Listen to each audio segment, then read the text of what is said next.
하나님 말씀은 섬기러 온 메시아, 우리 옆 사람하고 한번 인사하십시다. 주님이 당신을 위하여 이 땅에 오셨습니다.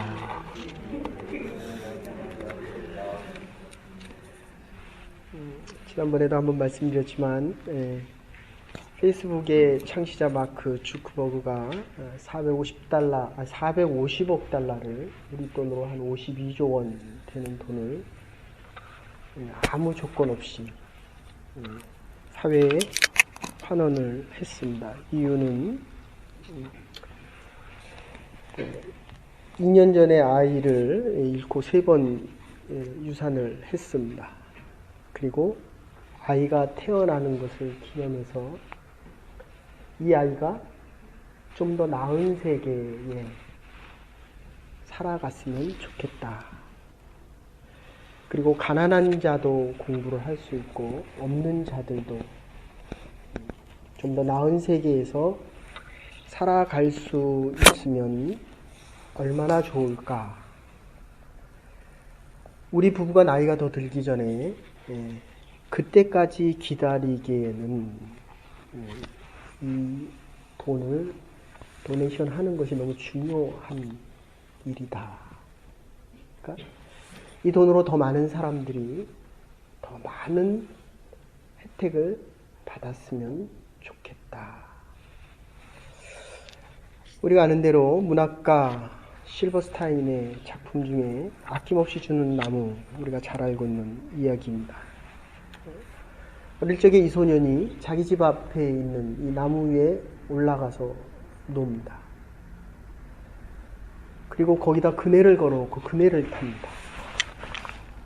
한참 타다가 더 잘하고 나니까 그네 타는 것이 실증이 났습니다.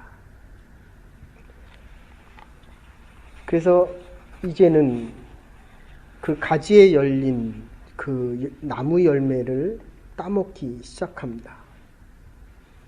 그때에도 나무는 행복해 합니다. 아이가 그네를 타고 놀 때도 행복했고 자기가 1년 내내 고생해서 맺은 열매를 아이가 따먹을 때도 행복했습니다. 겨울이 되니까 땔감이 필요했습니다.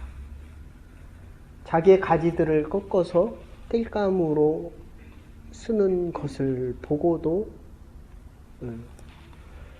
행복했습니다. 어쩌면 우리의 부모님들이 우리를 위해서 아낌없이 열매와 인생의 가지를 띄워주면서도 행복해 하시는 모습인지도 모르겠습니다. 소년이 이제는 장년이 되었습니다. 돈을 벌어야 되겠다고 나서면서 그리고 그에게 배가 필요하다고 얘기했습니다. 그 나무의 몸통을 잘라내고 그 나무를 가지고 배를 만들어서 떠났습니다. 나무는 다 사라지고 밑둥이만 남았습니다. 이 소년이 백발이 되어서 노인의 몸으로 집에 돌아왔습니다. 나무는 밑동만 남아 있었습니다. 이 노인이 밑동에 걸터 앉아 쉬었을 때 책은 마지막으로 이렇게 끝냅니다.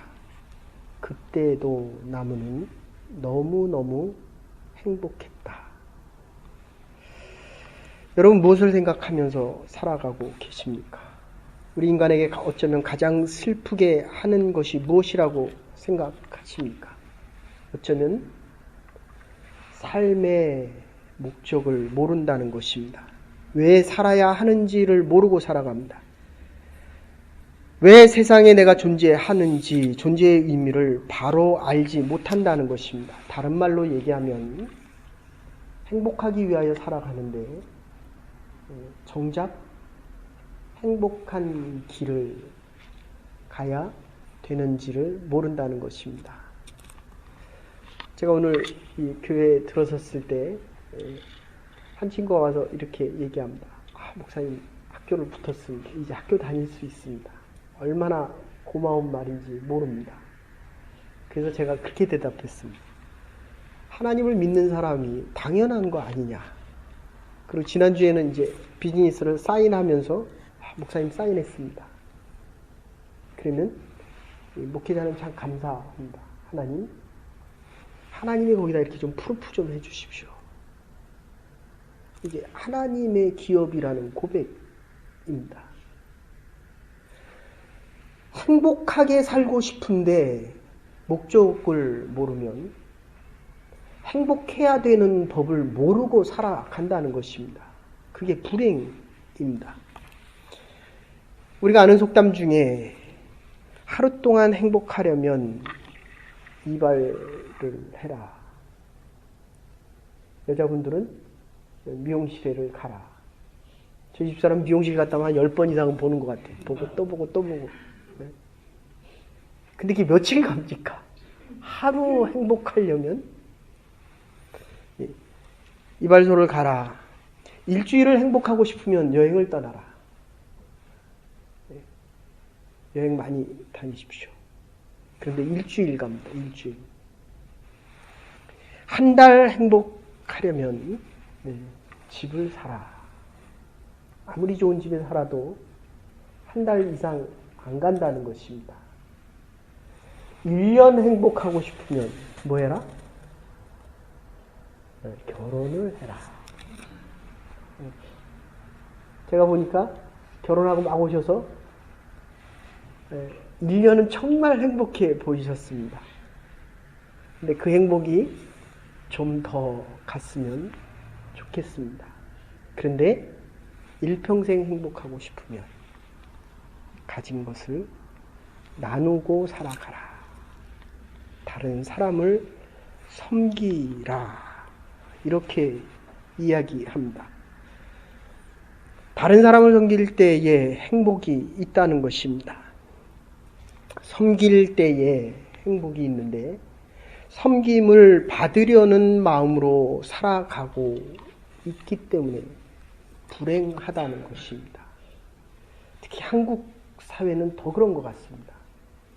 이 유교사회란 유교의 문화, 어떤 분들은 종교라고 얘기하는데 이 하이라키 구조에서 위에 앉으면 행복한 겁니다. 결정을 하는 사람이 돼야 행복하다고 생각합니다. 물론 그럴 수도 있죠. 그런데 중요한 것은 비로소 자유할 수 있는 선택자가 되어야 한다는 것입니다. 결정을 해놓고 두려워합니다. 한국을 가야 되나 여기 있어야 되나. 제 친구들 중에도 대기업, 삼성이나 한국화약의 상무이사나 전무이사들도 있는데 늘 만나면 하는 얘기가 그겁니다. 오늘 출근하면 이게 마음에 내가 오늘 잘리지 않았구나. 이게 도대체 지금 잘리지 않기 때문에 살아갑니까? 살아있기 때문에 그 회사에 나가서 일을 해야 됩니까? 그러니까 높이 올라갈수록 내 행복이 보장되어지면 얼마나 좋겠습니까? 근데 그렇지 않다는 것입니다. 어쨌든 섬길 때에, 다른 사람을 위해서 살아갈 때에 참된 행복이 있는데 반대로 다른 사람이 나를 위해 존재할 때에 이거는 극단의 이기심이다. 그래서 임마누엘 칸트 유명한 철학자가 이기주의라는 논문에서 이렇게 이야기합니다. 세 가지 이기적인 마음의 첫 번째가 논리적인 이기심입니다. 자기 판단은 언제나 옳다고 생각합니다.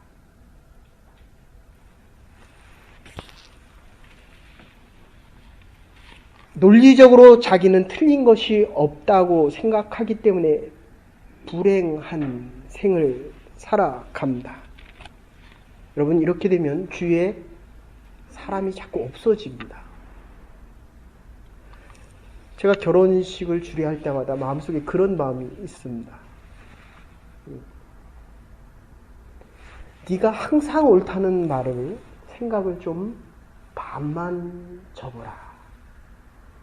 그러니까 내가 옳다고 하는 것은 상대방도 옳을 수 있다는 이 전제가 되어 있지 않으면 늘 부딪힙니다. 우리가 교회가 이 그리스도의 몸이다라고 이야기하는데 절대적으로 옳다고 하는 사람이 많아지게 되면 부딪힘이 많아집니다.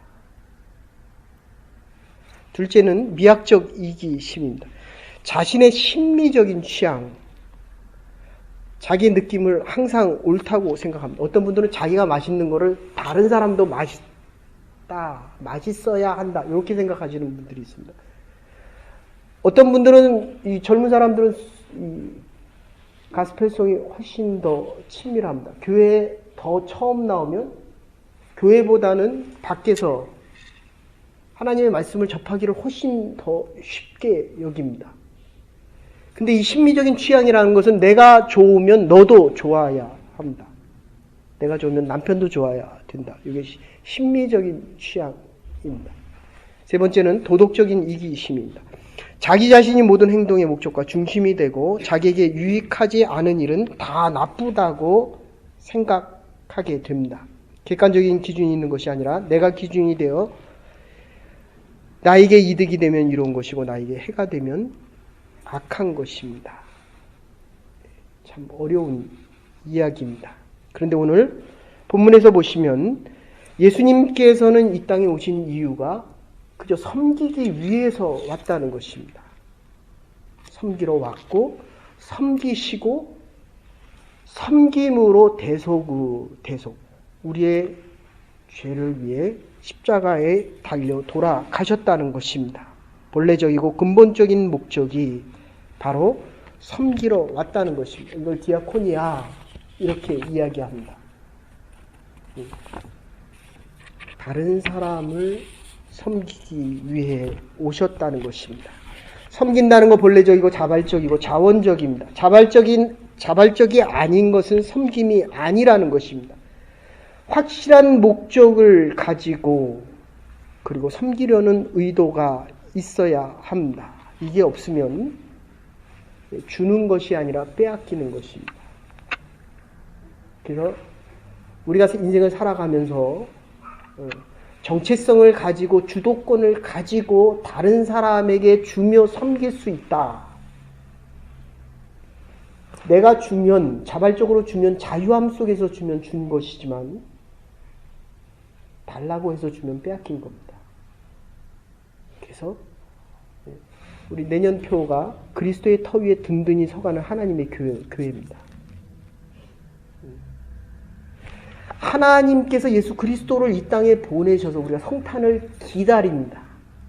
주의 마음으로 기도합니다. 그러기에 하나님께서 우리에게 주실 것이 있습니다. 아니, 이미 주셨습니다. 요걸 기대하고 살아가기 때문에 줄 수 있는 것이 있고 줄 마음이 있는 것입니다. 준다는 것이 얼마나 행복하다는 것을 알 수 있다는 것입니다. 이게 바로 섬김입니다. 우리가 인생을 한평생 살아가면서도 이 목회자가 많이 듣는 이야기 중에 하나가 섬기는데 기쁨이 없습니다. 행복이 없고 하나님께서 나를 복되게 하시지 않았다라고 이야기합니다. 이것은 무슨 말입니까? 내가 스스로 주었다는 것보다는 남편을 위해서 내가 이만큼 희생하고 교회를 위해서 이만큼 헌신했는데 중요한 것은 이 자발적인 마음이 없어서 내 인생과 내 시간을 빼앗겼다. 마음의 문제입니다. 여러분들이 이 교회를 나올 때 하나님의 일을 할 때 더더군다나 가정의 자녀를 양육하고 남편과 함께 살아갈 때 이 자원적인 마음이 없으면 그러면 다 빼앗기는 것이 됩니다. 그래서 폴 투르니에가 스위스 유명한 신학자하고 의사인데 이분이 세 가지로 이야기합니다. 아동기의 어린아이들은 소유하려는 욕망이 있습니다. 가져도 더 가지려고 하는. 지지난주인가 우리 아이들이 그랬대요. 어떤 분이 갔다가 한 아이한테 선물을 주었더니 이게 얼마나 좋아요. 아이들은. 그러니까 이 인형을 가지고 다른 애가 만질까봐 이게 겁이 나는 거예요. 그랬더니 다른 아이는 그걸 갖고 싶잖아요. 지금 우리 하선이도 자기가 지금 뭘 하고 싶은 게 있어서 자꾸 이 인형을 선물 받은 걸 빼앗길까봐 이게 움츠리고 있는데 옆에 아이가 와서 만지니까 딱 치더라는 거예요. 그랬더니 그 아이가 있다가 쉬어야 돼. 쉬어가 안 나오니까 쉬어. 자기도 만지고 싶은 겁니다. 어릴수록 자기에 대한 소유가 커집니다. 여러분, 아직도 내가 가진 것에 대해서 마음을 열고 삶을 열지 못하면 아직도 나는 아동기적인 심리에서 못 벗어나고 있다는 겁니다. 그런데 이게 젊은 사람들이 되면 많은 경험을 하기를 원합니다. 그래서 여행도 많이 다니고 경험도 많이 쌓고 사람도 많이 만나려고 합니다. 제가 여기 와서 처음 만난 목사님이 바로 코스타를 했던 곽수왕 목사입니다. 오토바이를 타고 전 세계를 10번 정도 누비고 다녔더니 처음에 한 번, 두 번, 세 번 가니까 정말 신기하더래요. 아, 세상에 이런 아름다운 곳도 있고 이렇게 천년된 유적들도 있고 얼마나 신기합니까? 근데 세 번, 네 번 지나가고 나니까 다 똑같더래요. 이유는 자기 머릿속에 든 게 없으니까 봐도 그 사람이 그 사람이고 그 물건이 그 물건이더랍니다. 그래서 안 되겠다라고 하면서 이제 낙서에 와서 공부를 시작합니다. 아는 것만큼 보입니다. 경험 중요합니다. 그러나 하나님이 보여주시는 것만큼 볼 수 있다는 것. 세 번째, 인격의 열망에 대해서 이야기합니다. 많은 것 경험하고 가져봤는데 50세, 60세 저처럼 벌떡 넘어지고 나면 가져갈 수 있는 것이 아무것도 없다는 것입니다. 내가 쓴 것만큼만 내 것입니다. 내가 나눈 것만큼만 하늘에서 하나님의 가치로 쌓여지는 것입니다. 한국에 어몽길 대장이라고 있습니다. 14자, 그러니까 히말라야의 가장 높은 8,000m 넘는 것을 14자를 다 등반하고 났을 때 사람들이 질문합니다. 우리는 그 분야의 가장 높은 자리에 이루었을 때 그 사람이 그것을 이루었다라고 이야기합니다. 그런데 그분들에게 정작 가서 물어보면 이룬 것이 아니라 내가 산을 정복한 것이 아니라 14자, 16자까지 정복을 했는데 이분은 그렇게 표현 쓰지 않습니다. 내가 정복한 것이 아니라 산이 그저 자기에게 올 수 있도록 잠시 내어줬을 뿐이다. 산이 나를 품어줬다는 것입니다. 그리고 내가 좀 더 살 수 있는 시간과 은혜를 신이 허락한다면 이 히말라야의 14봉을 품고 살아가는 사람들에게 조금이라도 도움이 될 수 있는 일들을 남은 인생 동안에 하고 싶다. 그래서 네팔 거기다가 학교를 세웠습니다. 여러분, 우리가 인생의 나이를 들어가면서 장년이 되어가면서 깨달을 수 있는 것, 베푸는 것만 남는 것입니다. 그래서 예수님께서 나는 섬기려 왔고 섬김을 받으려고 온 것이 아니라 섬기려 왔기 때문에 내가 너에게 생명을 주고 사랑을 주겠노라 라고 이야기합니다. 그래서 우리에게 명예를 주십니다. 하늘나라 백성으로 살아갈 수, 죄인으로 살아가는 것이 아니라 의롭게 살아갈 수 있는 명예로운 인생을 허락하신다는 것입니다. 아무리 높은 자리에 앉아도 국회의원이 되고 심지어 대통령이 돼도 죄를 지으면 사람들이 그를 인정하지 않습니다. 그런데 예수님께서 우리를 위해 십자가에 달려 돌아가셨기 때문에 우리가 의로워진 것입니다. 더 높은 자리로 나아갈 수 있다는 것입니다. 그래서 의를 준 것이 이렇게 중요한 것입니다. 우리가 자녀를 양육해 보면 그저 다 주고 싶죠. 근데 점점 크면 준 것만큼 무엇인가 어버이날 기억해 주기를 원합니다. 성탄절이면 전화 한번 해주기를 원합니다. 사모님 너무 가까이 앉으신 것 같아요. 오래간만이라고. 네. 그것도 바라는 거예요. 내가 이만큼 여기서 애들을 키웠으니까 당신 나한테 뭔가 해라. 맛있는 거 사주십시오. 그래서 애 열심히 키워봤자 이 아이들이 하나님 앞에서 커지지 않으면 언젠가는 바라게 된다는 겁니다. 그런데 오늘 주님은 내가 너에게 내 생명을 주고 나의 삶을 주고 나의 모든 것을 주겠노라. 이러고 끝나는 거예요. 이게 성김이에요. 사랑하는 여러분, 우리 함께 하나님의 나라를 위해서, 하나님의 교회를 위해서 함께 가는 그리스도인들에게 있는 것을 조금이라도 함께 나누며 살아가십시다. 그리고 그것으로 끝내십시다. 바라는 게 있을 수 있는 것이 이게 사람의 마음입니다. 근데 그건 율법입니다. 그렇기 때문에 받는 자들은 힘들어합니다. 불편해하고 부담스러워합니다. 여러분, 조금 조심스러운 얘기인데 사랑하시잖아요. 그래서 이렇게 금세 띄어졌어요. 이렇게 붙어있다가 이렇게 띄어졌습니다. 저걸 사랑이다 이러고 얘기하는데 마음을 안 주면 이게 옆에서 닫고 사랑하는 마음이 안 느껴지면 뭐라고 얘기합니까? 성폭력 내지는 성추행입니다. 네? 요새 많이 쓰는 용어예요. 이게 가까워지면. 근데 사랑하면 애무고 그게 사랑을 주는 겁니다. 이게 마음에 대한 문제입니다. 사랑하는 마음을 줄 수 있으면 이게 정말 아름다운데 우리의 마음을 닫고 사랑하지 않으면 그렇게 비참할 수가 없습니다. 우리 인생이 얼마나 소중하고 얼마나 귀중하고 얼마나 아름다운 것입니까? 우리를 사랑하시는 하나님께서 가장 귀하게 여기시는 예수 그리스도를 우리에게 보내셔서 우리가 사랑받는 존재로 살아갈 수 있다. 이거보다 더 소중한 게 어디 있습니까?